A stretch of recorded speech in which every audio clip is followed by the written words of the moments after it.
प्रिय मित्रों, नमो नमः। यूट्यूब चैनल संस्कृत कौमुदी में आप सभी लोगों का स्वागत है। इस प्रैक्टिस सेट की वीडियो में कीड़े मकोड़ों के नाम संस्कृत में दिए हुए हैं जो प्रायः परीक्षाओं में पूछे जाते हैं। तो आइए हम लोग उनका अध्ययन प्रारंभ करते हैं। पहला है चूहा, जिसे संस्कृत में आखुः, मूषः और मुस्कः कहते हैं। यह तीनों पुल्लिंग का शब्द है और यहाँ पर यह आखुः बहुत बार परीक्षाओं में पूछ चुका है मित्रों। यह बहुत ही महत्वपूर्ण है, इसे हम लोग याद रखेंगे। आगे है चूहिया। चूहिया को संस्कृत में क्या कहते हैं?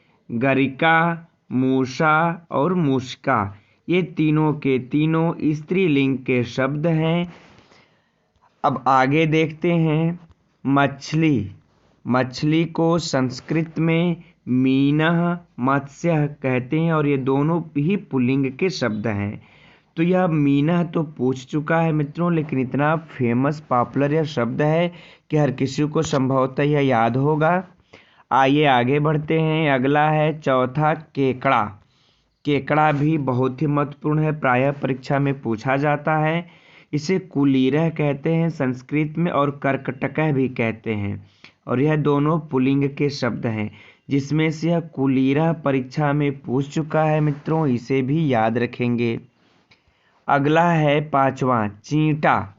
चींटा को संस्कृत में क्या कहते हैं? पिपीलिकः और पिपीलः और यह पुल्लिंग का शब्द है। देखिए यहाँ पर चींटा पूछ रहा है, जब इसी का स्त्रीलिंग पूछेगा चींटी, तब उसे संस्कृत में क्या कहेंगे?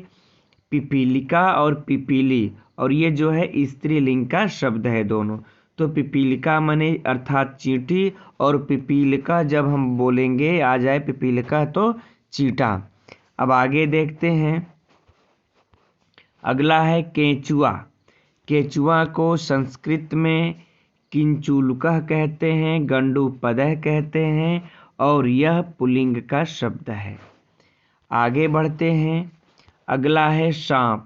सांप को संस्कृत में क्या कहते हैं? सर्पः, अहिः, भुजंगः, उर्गः, जिसमें से यह तीनों परीक्षाओं में पूछ चुका है मित्रों, अहिः, भुजंगः, उर्गः। तो हम लोग इसे याद रखेंगे और ये सभी के सभी पुल्लिंग के शब्द हैं। आगे देखते हैं। नौवां है छिपकली। छिपकली को संस्कृत में मुसली, गृहालिका और गृहगोधिका कहते हैं और यह भी स्त्रीलिंग का शब्द है। इसे गृहालिका पूछ चुका है, तो हम लोग यह भी महत्वपूर्ण है, इसे भी याद रखेंगे। आगे बढ़ते हैं। अगला है 10वां खटमल। खटमल को संस्कृत में मतकुड़ः, उत्कुड़ः कहते हैं और यह दोनों ही पुल्लिंग का शब्द है। आगे देखते हैं। 11वां है गिरगिट। गिरगिट को संस्कृत में क्या कहते हैं? शरटः, शरटुः और कृकलासः कहते हैं, जिसमें से कृकलासः पूछ चुका है परीक्षा में, तो इसे हम लोग याद रखेंगे और ये तीनों के तीनों पुल्लिंग के शब्द हैं। आगे देखते हैं घोंघा। घोंघा आप लोगों ने देखा होगा, नहीं देखा होगा तो चित्र में देख सकते हैं। इसको संस्कृत में शंभुकः कहते हैं और कोशस्थः कहते हैं। यह दोनों पुल्लिंग का शब्द है। आगे देखते हैं। अगला है जुगनू। जुगनू तो प्रायः सभी लोगों ने देखा होगा। जुगनू को क्या कहते हैं संस्कृत में? खद्योत। बहुत बहुत महत्वपूर्ण शब्द है यह, खद्योत अर्थात जुगनू। और इसे क्या कहते हैं? प्रभाकीटः भी कहते हैं, ज्योतिरिंगणः भी कहते हैं और ये सभी के सभी पुल्लिंग के शब्द हैं। लेकिन खद्योतः बहुत बार पूछ चुका है मित्रों, इसे हम लोग याद रखेंगे। अगला है जूं। जूं को संस्कृत में क्या कहते हैं? षट्पदी अर्थात 6 पैरों वाली।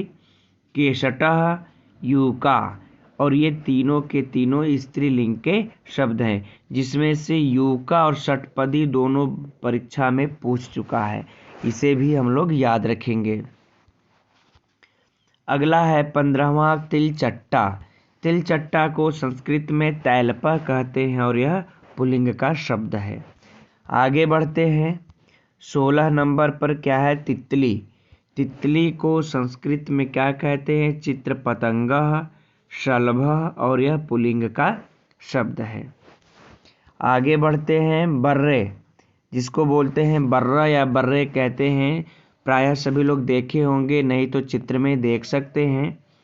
इसको संस्कृत में वरटा या गंधाली भी कहते हैं और यह दोनों ही स्त्रीलिंग के शब्द हैं। याद रखेंगे। भौरा, भौरा को, यह तो बहुत ही महत्वपूर्ण है, परीक्षा में प्रायः पूछता है। भौरा को संस्कृत में अलीह कहते हैं, भ्रमरा कहते हैं, द्विरेफा कहते हैं और यह पुल्लिंग का शब्द है। अलीह भी परीक्षा में पूछ चुका है, द्विरेफा को भी परीक्षा में पूछ चुका है, तो हम लोग यह याद रखेंगे, अत्यंत महत्वपूर्ण है यह। अब आगे देखिए 19वें नंबर पर क्या है? मकड़ी। मकड़ी को संस्कृत में क्या कहते हैं? लूता, मर्कटकः, उड़नाभः। यह भी बहुत ही महत्वपूर्ण है मित्रों, लूता को पूछ चुका है, हम लोग याद रखेंगे, लूता अर्थात मकड़ी को कहते हैं। अब अगले नंबर पर है 20वें नंबर पर मक्खी। मक्खी को संस्कृत में मक्षिका कहते हैं और यह स्त्रीलिंग का शब्द है। आगे देखते हैं 21वें नंबर पर जोंक। इसको जोंक भी आप लोग प्रायः देखे होंगे, नहीं तो देख सकते हैं। इसको रक्तपः कहते हैं और जलौका कहते हैं संस्कृत में और यह पुल्लिंग का शब्द है। आगे देखते हैं 22वें नंबर पर मच्छर। मच्छर को दंशः कहते हैं, मशकः कहते हैं, वज्रतुंड कहते हैं। मशकः को कई बार परीक्षाओं में पूछ चुका है मित्रों, इसे हम लोग याद रखेंगे। अगला है बिच्छू। बिच्छू को संस्कृत में क्या कहते हैं? वृश्चिकः। वृश्चिकः बहुत ही महत्वपूर्ण है, इसे हम लोग याद रखेंगे, वृश्चिकः अर्थात बिच्छू। कनखजूरा। कनखजूरा को संस्कृत में क्या कहते हैं? शतपाद अर्थात 100 पैरों वाला और यह पुल्लिंग का शब्द है। अगला है 25वां दीमक। दीमक को संस्कृत में वम्री, पुत्तिका, श्वेत पिपीलिका भी कहते हैं और यह तीनों के तीनों स्त्रीलिंग के शब्द हैं। ठीक है मित्रों, उम्मीद करते हैं आप लोगों को अच्छा लगा होगा, आप लोग याद किए होंगे। आगे फिर इसी प्रकार के वीडियो को देखने के लिए हमारे चैनल को सब्सक्राइब अवश्य करें। नमो नमः।